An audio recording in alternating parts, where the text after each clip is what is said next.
प्यारे दोस्तों नमस्कार। मेरा नाम सौरभ चौहान है और स्वागत करता हूं मैं आपका मैथ्स के हमारे इस परिवार में। दोस्तों हम अलजेब्रा पढ़ रहे हैं और अलजेब्रा को टाइप वाइज पढ़ रहे हैं। इसी क्रम में आज हम टाइप 19 पढ़ेंगे। इससे पहले टाइप 18 तक हम सीख चुके हैं। अगर आप इस वीडियो पर नए हैं तो आप जाके पीछे के टाइप्स को देख सकते हैं, है ना। आइए शुरू करते हैं ज़्यादा समय ना लेते हुए। सवाल क्या है पहला आपका यहाँ पे टाइप 19 में किस प्रकार का सवाल कवर रहेगा कि रिमाइंडर वाला, है ना, कि जैसे कोई फंक्शन आपको गिवन रहेगा और किसी दूसरे फंक्शन से आप भाग देंगे तो शेषफल आपसे पूछेगा, है ना। जैसे यहाँ पे ये फंक्शन आपको गिवन है, जब 2x-1 से आप डिवाइड करते हैं इस फंक्शन में तो रिमाइंडर क्या बचेगा ये आपको बताना है। तो सिंपल इसमें रूल क्या होता है ना, तरीका इसका बेसिक क्या होता है कि जिससे आपको भाग देना है, यानी कि यहाँ पे किससे भाग देना है 2x-1 से, तो 2x-1 को क्या कर लेंगे आप, जीरो कर लेंगे। जब 2x-1 को जीरो कर लेंगे तो x की वैल्यू क्या आ जाएगी 1/2, है ना। देखो बहुत ही सिंपल टाइप है, लेकिन जरूरी हर टाइप है। अगर हर टाइप से आप एक एक सवाल सिर्फ अपने नोटबुक में रख लेंगे तो जब आप एग्जाम देने जाएंगे उससे पहले जब आप रिवाइज कर लेंगे ना, ये टाइप्स देख लेंगे, इसका सोल्यूशन अपने नोटबुक में अपने हिसाब से लिख के रखेंगे, तो ये बहुत हेल्पफुल आपके लिए होता है ना। ज्यादा सवाल नहीं लिखना है नोटबुक में, बहुत कम सवाल लिखना है, लिमिटेड सवाल रखने हैं और हर टाइप को कोशिश करिए कि कवर रहे आपका, ठीक है ना। तो एक एक जितने टाइप्स कर रहे हैं ना हम यहाँ पे, तो एक एक सवाल आप नोटबुक में रख लो, उनका सोल्यूशन जो बेस्ट अप्रोच हो सकती है उसको आप किसी दूसरे टीचर से भी, अगर आपको पहले से पता है कोई दूसरा सोल्यूशन हो सकता है, मेरा सोल्यूशन आपको ना पसंद है, इससे अच्छा कोई शॉर्ट सोल्यूशन हो आप उसी को नोट कर लो, लेकिन एग्जाम देने से पहले अगर आप उसको रिवीजन करोगे तो बहुत आपके लिए हेल्पफुल रहने वाला। तो यहाँ पे देखो हम क्या करते क्या है कि जिससे हमको भाग देना होता है उसको हम क्या करते हैं, जीरो के बराबर कर लेते हैं। तो एक्स की वैल्यू जो निकल करके आती है, जो फंक्शन गिवन है ना जिसमें हम भाग देना है हमें, वहां पे इस एक्स का मान जो निकल के है, वहां पे हम जहां जहां एक्स है वहां वहां इस वैल्यू को सिर्फ पुट कर लेते हैं। तो जो उत्तर आएगा, जो इसका मान निकल के आएगा एक्स की वैल्यू यहाँ पे रखने पे, वही आपका शेषफल हो गया। अगर ये जीरो आ गया तो इसका मतलब क्या हो जाएगा, रिमाइंडर जीरो। कुछ भी वैल्यू आ जाएगी तो वो रिमाइंडर हो जाएगी, यानी कि एक्स का मान हमारा क्या गया यहाँ पे मेरे भाई बताइए 1/2। अब हम क्या करेंगे 1/2 को यहाँ पे इस फंक्शन में पुट कर लेंगे जहां जहां एक्स दिखेगा, ठीक है ना। तो 3x⁴ है, यानी कि 1/2 हो जाएगा तो कितना हो जाएगा 1/16 माइनस 2x² यानी कि 1/4 प्लस 4x है, तो 4 × 1/2 कितना हो जाएगा 2 हो जाएगा -1, ठीक है। अब देखिए इसको सॉल्व कर लेंगे, 3/16 हो गया माइनस, इसको भी हम क्या करेंगे 16 बना लेते हैं, है ना। एलसीएम ले सकते हो या फिर डिनोमिनेटर को सेम करने के लिए क्या करेंगे, यहाँ पे 4 से मल्टीप्लाई कर लो नीचे और ऊपर भी करना पड़ेगा। तो ऊपर जब 4 से करोगे तो 2 चौको 8 हो जाएगा और नीचे क्या हो जाएगा 4 से मल्टीप्लाई करने पे 16, है ना। एलसीएम लेके ये सॉल्व कर सकते हैं आप, बहुत सिंपल चीज है। यहाँ पे क्या बच गया 2 - 1 1 हो गया, तो 1 को हम क्या लिख सकते हैं 16/16, है ना। 1 को 16/16 लिख सकते हो ना, 16/16। बेस हमको सेम करना था, बेस सेम करने से ये हो जाएगा, डिनोमिनेटर सेम रहेगा। तो ऊपर वाली चीजें जैसे जैसे लिखी है ना एज इट इज आप उतार लेंगे, जैसे 3 - 8 प्लस 16, बीच में जो भी साइन हो, यहाँ माइनस थी तो माइनस, प्लस है तो प्लस, 3 8 16 ऐसे ही लिख लोगे। नीचे क्या हो जाएगा आपका डिनोमिनेटर, यानी कि हर जब समान हो गया तो उसको आप साथ में लिख सकते हैं ऐसे ही।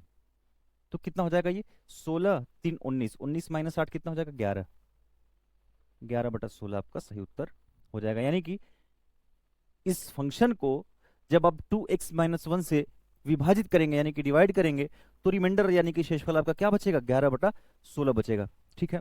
दूसरा आपसे सवाल इस तरीके से भी पूछ सकता है कि क्या इस फंक्शन का 2x-1 फैक्टर है, गुणनखंड है ना। इस फंक्शन का 2x-1 गुणनखंड है यानी कि फैक्टर है, आपसे पूछ सकता है। लेकिन आप यहाँ पे देखें कि 2x-1 को जब हम जीरो किए तो जो x का मान निकल करके आया उसको हम जब पुट किए तो ये जीरो के बराबर नहीं आया। अगर ये जीरो के बराबर आ जाएगा तो इसका मतलब आप कह सकते हैं कि 2x-1 इस फंक्शन का क्या है, गुणनखंड है यानी कि फैक्टर है ना। दूसरा सवाल दूसरे तरीके से भी आपसे पूछ सकता है कि इसका फैक्टर 2x-1 है, आप कैसे चेक करेंगे कि 2x-1 को जीरो कर लोगे, x की जो वैल्यू आएगी सिमिलर प्रोसेस होगा, इसी प्रोसेस से करेंगे।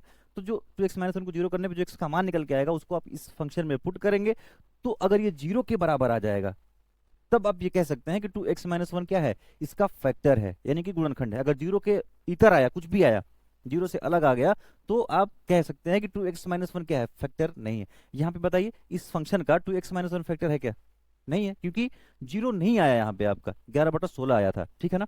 तो दूसरे तरीके से पूछेगा तब भी आप इसका उत्तर दे पाएंगे। बढ़ते हैं अगले सवाल की तरफ। देखिए एक फंक्शन आपका है ये, और इसको 3x+2 से जब विभाजित किया जाता है तो आपको शेषफल बताना है। सिमिलर सवाल है, 3x+2 को क्या कर लेंगे आप जीरो कर लेंगे, जो x की वैल्यू निकल करके आएगी यहाँ पे आप क्या करेंगे पुट कर लेंगे, जो भी मान निकल के आएगा वो आपका शेषफल बच जाएगा। आप इसको सॉल्व कर लीजिएगा।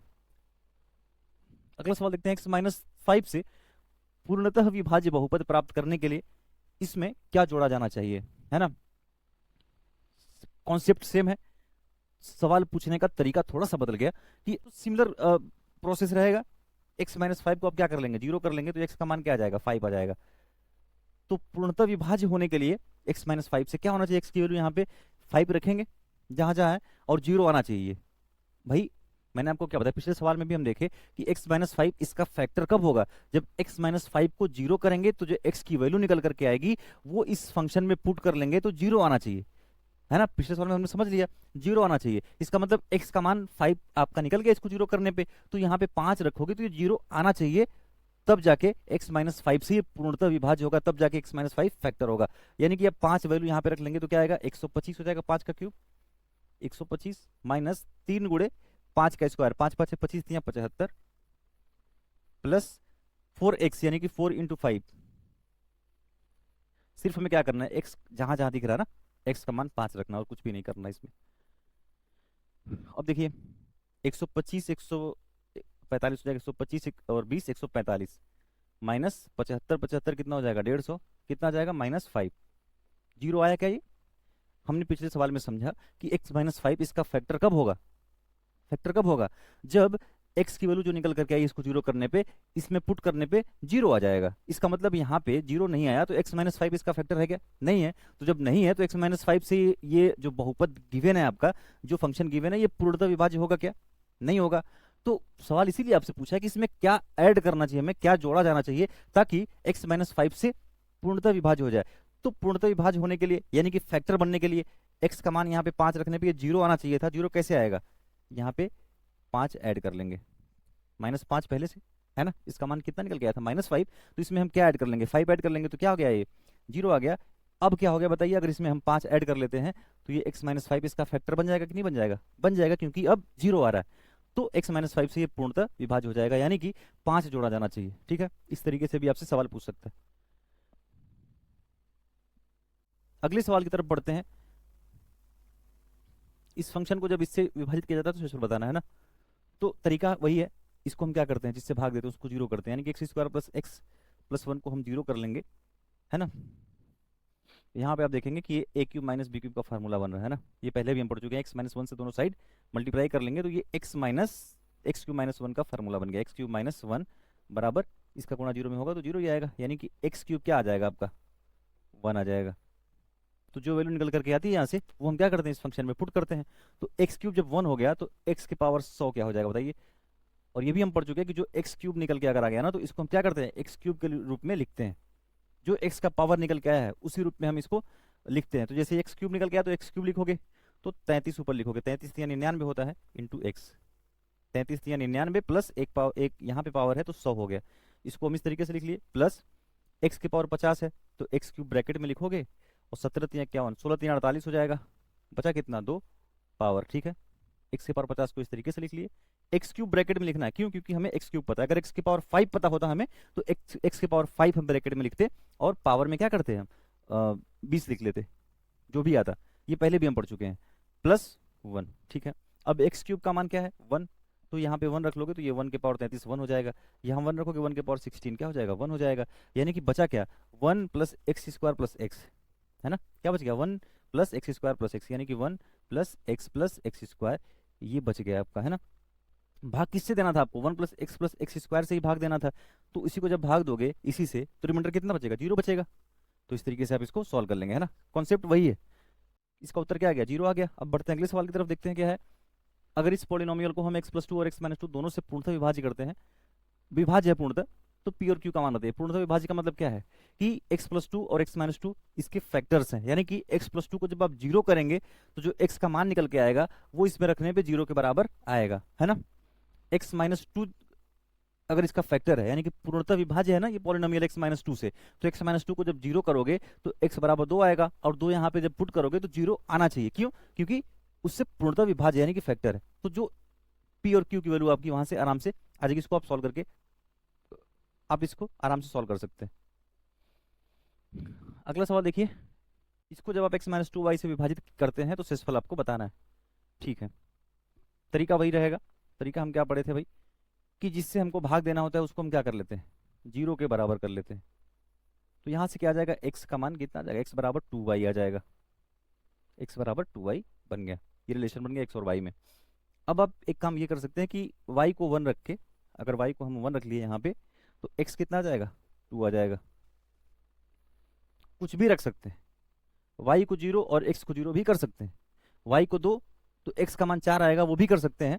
तो जो भी वैल्यू जो आपको सिंपल लगे, जो आसान लगे, तो y को हमने 1 कर लिया तो x का मान 2 आ गया, यानी कि x और y की वैल्यू हम इसमें क्या करेंगे, पुट कर लेंगे, तो जितना निकल के आएगा रिजल्ट ना, वो आपका उत्तर हो जाएगा। बताइए समझ में, ये आराम से हो जाएगा।